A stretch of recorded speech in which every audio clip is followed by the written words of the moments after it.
Maísa Minatel aqui, esse é o nosso Chá Comigo, que eu leio pra você. Vamos juntos, gente? A gente tá lendo O que Sobra do Príncipe Harry. Esse é o vídeo número 72, capítulo 66, da parte 3, a última parte do livro. Tomei um demorado chá com vovó, pouco antes de ela partir para Balmoral. Fiz uma recapitulação de todos os últimos eventos. Ela sabia um pouco, mas preenchi lacunas importantes. Ela parecia chocada. Pavoroso, ela disse. Ela prometeu enviar o Abelha para falar conosco. Passei a vida lidando com cortesãos, dezenas deles, mas agora lidava exclusivamente com 3, todos homens brancos de meia idade que conseguiram consolidar seu poder por meio de uma série de manobras ousadas e maquiavélicas. Eles tinham nomes normais, nomes extremamente britânicos, mas era mais fácil classificá-los em categorias zoológicas: o abelha, o mosquito e o vespa. O abelha tinha o rosto oval e felpudo e tendia a deslizar de um lado para outro com grande tranquilidade e compostura, como se fosse uma bênção para todas as coisas vivas. Ele era tão sereno e empertigado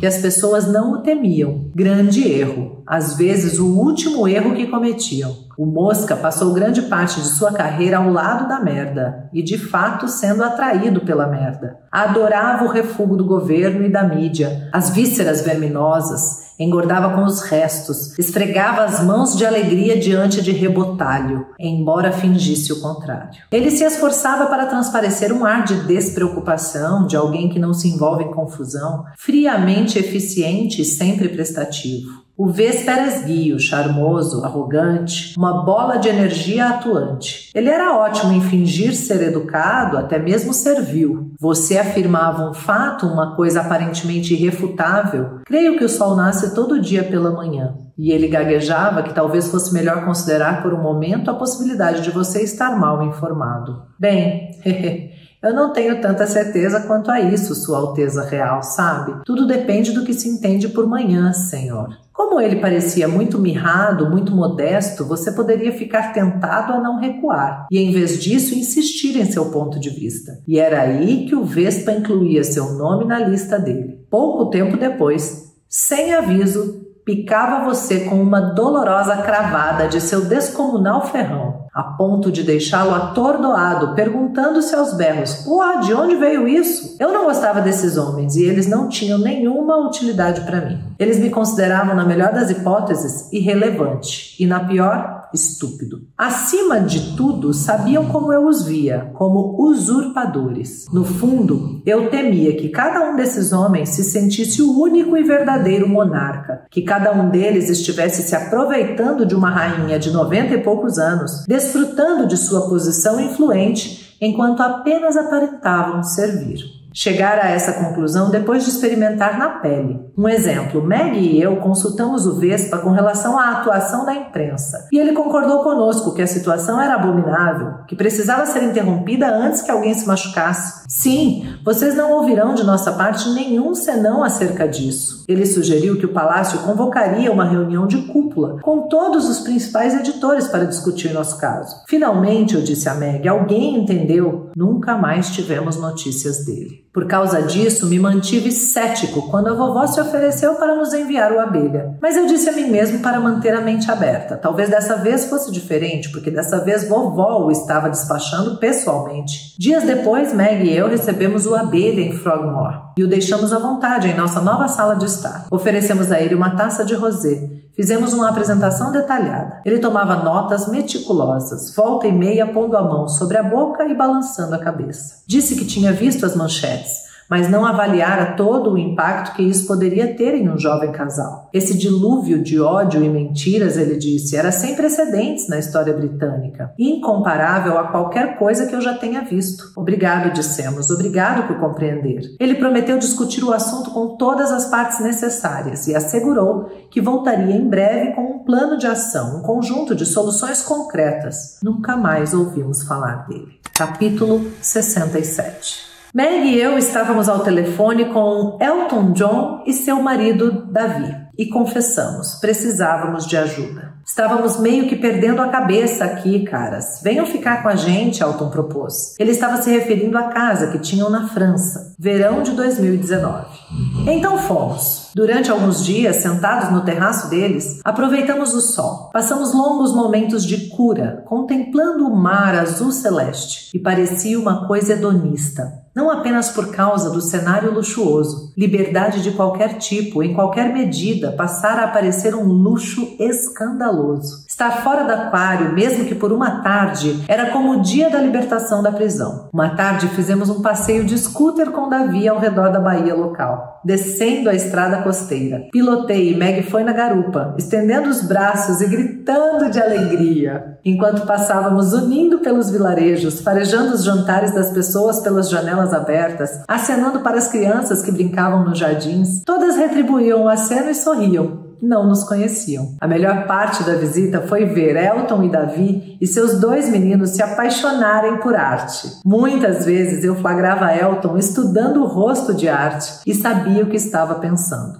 Mamãe. Eu sabia porque acontecia muitas vezes comigo também. Volta e meia eu via uma expressão perpassar o rosto de arte e isso me paralisava. Quase contei a Elton sobre o quanto gostaria que minha mãe pudesse segurar no colo seu netinho. Sobre quantas vezes acontecia de, enquanto eu abraçava a arte, sentir minha mãe ou querer senti-la. Cada abraço no meu filho era tingido de nostalgia. Toda vez que eu punha o menino no berço para dormir, tinha um toque de luto. Existe alguma coisa mais propensa a pôr a pessoa cara a cara com o passado do que a paternidade? Na última noite, estávamos todos sentindo na pele aquele conhecido mal-estar de fim de feriado. Por que não pode ser assim para sempre? Zanzávamos do terraço para a piscina e de novo da piscina para o terraço. Elton oferecendo coquetéis, Davi e eu batendo papo sobre o noticiário e sobre a situação lamentável da imprensa e o que isso significava para a situação da Grã-Bretanha. Passamos a falar de livros. Davi mencionou as memórias de Elton, nas quais ele vinha trabalhando arduamente havia anos. Finalmente a obra fora concluída. Elton estava muito orgulhoso disso e a data da publicação se aproximava. Bravo, Elton! Elton mencionou que o livro seria publicado em capítulos. Ah, é? Sim, no Daily Mail. Ele viu meu rosto. Rapidamente desviou o olhar. Elton, mas que... Eu quero que as pessoas leiam. Mas, Elton, as mesmas pessoas que fizeram da sua vida um inferno? Exatamente. Qual é o melhor veículo para publicar capítulos do meu livro? Há lugar melhor do que o próprio jornal que tem sido tão venenoso comigo a minha vida inteira? Qual é o melhor veículo? Eu não entendo. Era uma noite quente, por isso eu já estava suando, mas agora as gotas de suor pingavam da minha testa. Fiz questão de lembrar Elton das mentiras específicas que todo mundo sabia que o Mail publicara sobre ele. Mas que inferno, ele tinha processado o jornal havia pouco mais de uma década, depois que repórteres alegaram que, durante um evento beneficente, Elton proibiu as pessoas de lhe dirigirem a palavra. No fim das contas, o Mail teve de preencher um cheque de 100 mil libras para ele. Trouxe à tona a excepcional declaração que o próprio Elton tinha dado em uma entrevista. Abre aspas. Eles podem dizer que sou um velho gordo, podem dizer que sou um imbecil sem talento, podem me chamar de bicha, mas não podem dizer mentiras a meu respeito. Fecha aspas. Ele ficou sem resposta, mas não insisti. Eu o amava, sempre vou amá-lo, e eu também não queria estragar as férias. Antes de começar o 68, eu fico pensando se o Elton não estava querendo usar a mesma ferramenta que usaram para feri-lo, agora para ganhar um dinheiro, né? Publicando ali aos capítulos a sua própria história, as suas próprias memórias, né? Tanta loucura, né, gente? Que eu fico pensando se às vezes ele não é uma tentativa de usar o sistema contra o próprio sistema. Sei lá. Capítulo 68. Foi glorioso ver um país inteiro se apaixonar por minha esposa. A África do Sul, claro está. Setembro de 2019. Mais uma turnê em terras estrangeiras, representando a rainha. E mais um triunfo. Da Cidade do Cabo a Joanesburgo, as pessoas não se cansavam de Meg. Portanto, alguns dias antes de voltarmos para casa, nós dois nos sentíamos um pouco mais confiantes, um pouco mais corajosos. Quando vestimos nossa armadura de batalha e anunciamos a decisão de entrar com processos judiciais contra 3 dos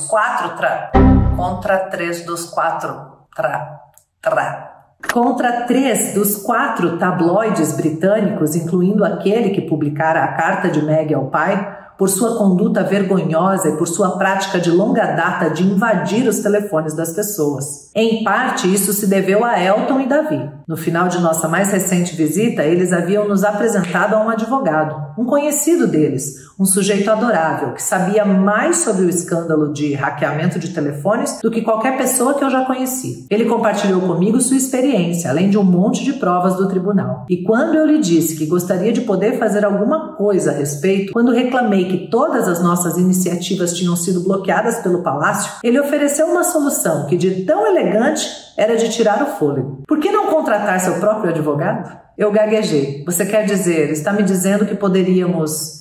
Que ideia! Isso nunca tinha me ocorrido. Eu tinha sido totalmente condicionado a fazer o que me mandavam. Às vezes a solução está embaixo do nosso nariz, gente. A prisão está dentro da nossa cabeça. Para pra pensar. Quando a gente diz, eu já tentei de tudo, que é o que ele estava sentindo, eu já tentei de tudo para proteger essa pessoa, de tudo que você conhece, de tudo que você alcança, de tudo que está no seu raio de visão, no seu mindset, não de tudo que existe. Sempre tem coisa que a gente ainda não conhece, que a gente ainda não fez, que a gente ainda não tentou. Eu, hein? Capítulo 69. Liguei para a vovó para lhe contar de antemão. Avisei papai também e mandei uma mensagem para Willy. Também entrei em contato com o Abelha, notificando-o com antecedência sobre o processo, informando-o de que já tínhamos uma declaração pronta, pedindo-lhe que redirecionasse a nosso escritório todas as perguntas que a imprensa inevitavelmente faria. Ele nos desejou sorte. Foi divertido, portanto, quando eu soube que ele e o Vespa alegaram não terem recebido nenhum aviso prévio. Ao anunciar o processo, expus ao mundo os argumentos do meu caso. Minha esposa se tornou uma das vítimas mais recentes de um tabloide britânico que move campanhas difamatórias contra pessoas sem pensar nas consequências. Uma campanha cruel, que se intensificou no ano passado durante toda a gravidez e enquanto criávamos nosso filho recém-nascido. Não tenho palavras para descrever o quanto tem sido doloroso. Embora esta ação possa não ser a mais segura, é a correta, porque meu medo mais profundo é a história se repetir. Perdi minha mãe e agora assisto a minha esposa sendo vítima das mesmas forças poderosas. O processo não teve uma cobertura tão ampla quanto, digamos, a ousadia de Meghan em fechar a porta do próprio carro. Na verdade, quase não teve repercussão alguma na mídia. No entanto, os amigos deram atenção. Muitos mandaram mensagens. Por que agora? Simples, dali a poucas semanas as leis de privacidade na Grã-Bretanha mudariam a favor dos tabloides. Queríamos que nosso caso chegasse aos tribunais antes que uma regra desvantajosa fosse introduzida no jogo. Amigos também perguntaram, por que processar agora quando vocês estão em alta na imprensa? A turnê na África do Sul foi um sucesso, a cobertura foi extremamente positiva. Este é o ponto, expliquei. Não se trata de querer ou precisar de uma boa imagem na imprensa. A questão é não deixar as pessoas escaparem impunes dos abusos e das mentiras, especialmente o tipo de mentira que pode destruir inocentes. Talvez eu soasse um pouco arrogante, talvez desse a impressão de pedantismo, de estar no alto de um pedestal, mas logo depois de anunciar nosso processo, senti-me energizado por uma história medonha publicada no Express. Como as flores de Meghan Markle podem ter posto em risco a vida da princesa Charlotte. Este último escândalo dizia respeito às tiaras de flores usadas pelas nossas damas de honra, mais de um ano antes. Incluídos nas coroas havia alguns lírios do vale, que podem ser venenosos para as crianças, contanto que as crianças comam os lírios. Mesmo assim, a reação seria de algum desconforto, preocupante para os pais, mas apenas nos casos mais raros seria fatal. Pouco importava o fato de que essas tiaras tivessem sido arranjadas por um florista oficial. De nada adiantava saber que a decisão perigosa não havia sido tomada por Meg. Não importava que noivas reais anteriores, incluindo Kate, minha mãe, também tivessem usado lírios do vale. Nada disso importava. A história de Meghan, a assassina, era boa demais. A fotografia que acompanhava a matéria mostrava minha pobre sobrinha usando a coroa com flores, o rosto contorcido em um paroxismo de agonia ou um espirro. Ao lado dessa foto, uma imagem de Meg, parecendo sublimemente despreocupada com a morte iminente da angelical criança. Ai, gente! Dá desespero ou não dá? Nem dá. Capítulo 70. Fui chamado ao Palácio de Buckingham, um almoço com vovó e papai. O convite fora feito em um e-mail conciso do Abelha. E o tom não era: você gostaria de dar uma passadinha aqui? Estava mais para: mexa sua bunda e venha pra cá agora. Vesti um terno, pulei do carro. O Abelha e o Vespa foram os primeiros rostos que vi. Uma emboscada. Achei que era um almoço de família. Parecia não ser o caso. Sozinho, sem meus assistentes, sem Meg, fui questionado sobre meu processo na justiça. Meu pai disse que era tremendamente danoso à reputação da família. Como assim? Isso torna complicada a nossa relação com a mídia. Complicada. Boa palavra. Qualquer coisa que você faça afeta toda a família. Pode-se dizer o mesmo sobre todas as suas ações e decisões. Elas também nos afetam. Como, por exemplo, tomar vinho e jantar com os mesmos editores e jornalistas que vivem difamando a mim e a minha esposa. O Abelha ou o Vespa entrou na conversa para me lembrar. É necessário ter um relacionamento com a imprensa. Senhor, já discutimos isso antes. Um relacionamento sim, mas não um caso sórdido. Tentei uma nova tática. Todos nessa família já processaram a imprensa, incluindo a vovó. Por que agora é diferente? Grilos criquilando. Silêncio. Nova rodada de acaloradas discussões, até que por fim eu disse: não tínhamos outra opção. E não precisaríamos ter feito isso se todos vocês nos protegessem. E no processo, protegessem a monarquia. Ao não protegerem minha esposa, vocês estão fazendo um desserviço a si mesmos. Olhei ao redor da mesa. Rostos de pedra. Era incompreensão? Dissonância cognitiva? Um plano de longo prazo em ação ou... Eles realmente não sabiam. Viviam nas profundezas abissais de uma bolha dentro de uma bolha, a ponto de realmente não perceberem como as coisas estavam ruins. Por exemplo, a revista Tatler, citando um velho etoniano dizendo que me casei com Meg porque estrangeiras como ela são mais fáceis do que garotas com a origem certa? Ou o Daily Mail dizendo que Meg estava subindo na vida porque ascendeu socialmente de escrava à realeza em apenas 150 anos? Ou as postagens em redes sociais afirmando que ela era uma garota de iates, ou uma acompanhante, ou chamando-a repetidamente de interesseira e prostituta e cadela e varia e negrinha. Algumas dessas postagens estavam na seção de comentários nas páginas oficiais dos 3 palácios e ainda não haviam sido apagadas. Ou o tweet em que se lia: cara duquesa, não estou dizendo que odeio você, mas espero que sua próxima menstruação aconteça dentro de um tanque de tubarões. Ou a revelação de mensagens de texto racistas de autoria de Joe Murney, namorada de Henry Bolton, líder da UKIP, incluindo uma em que vaticinava que minha noiva negra americana mancharia a família real, preparando um palco para um rei negro, e outra asseverando que a senhorita Marney jamais faria sexo com um negro. Aqui é a Grã-Bretanha, não a África. Ou o Mail reclamando que Meg não tirava nunca as mãos da barriga de grávida, que ela esfregava e esfregava feito um súcubo. As coisas ficaram tão fora de controle que 72 mulheres no parlamento de todos os partidos condenaram os tons coloniais de toda a cobertura jornalística dispensada à duquesa de Sussex. Nenhuma dessas coisas mereceu um único comentário, nem público nem privado, da minha família. Eu sabia como eles racionalizavam tudo, alegando que não era nem um pouco diferente do tratamento que Camila recebia, ou Kate, mas era diferente. Um estudo analisou detidamente 400 tweets abomináveis sobre Meg. Uma equipe de especialistas em dados e analistas de computação forense concluiu que essa avalanche de ódio era extremamente atípica. Há anos-luz de qualquer coisa dirigida a Camila ou Kate. Um tweet chamando Meg Rainha da Ilha dos Macacos não tinha precedente histórico ou equivalente. E não se tratava de sentimentos magoados ou egos feridos. O ódio tinha efeitos físicos. Havia uma tonelada de dados científicos comprovando o quanto é insalubre ser publicamente odiado e ridicularizado. Por sua vez, os efeitos sociais mais amplos eram ainda mais assustadores. Certos tipos de pessoas são mais suscetíveis a esse ódio e são instigados por ele. Daí um pacote com pó branco suspeito ter sido enviado ao nosso escritório com uma nojenta mensagem racista anexada. Olhei para a vovó, encarei cada um dos presentes na sala. lembrei a todos que Meg e eu estávamos lidando com uma situação totalmente singular e fazendo tudo sozinhos. Nossa dedicada equipe era muito pequena, muito jovem e subfinanciada de uma forma asquerosa. O Abelha e o Vespa limparam a garganta e, em tom de desaprovação, alegaram que devíamos ter avisado que contávamos com poucos recursos. Avisado? Rebati, afirmando que implorei repetidamente a todos eles, e um de nossos principais assessores também enviou pedidos várias vezes. Vovó olhou diretamente para o Abelha. Isso é verdade? O Abelha a fitou bem nos olhos e, com o Vespa assentindo em consentimento, declarou: Sua Majestade, jamais recebemos nenhum desses pedidos de apoio. Gente, quem aguenta, quem tem estômago para viver desse jeito? Eu não. A Arva até assustou ali, ó, com a minha reação.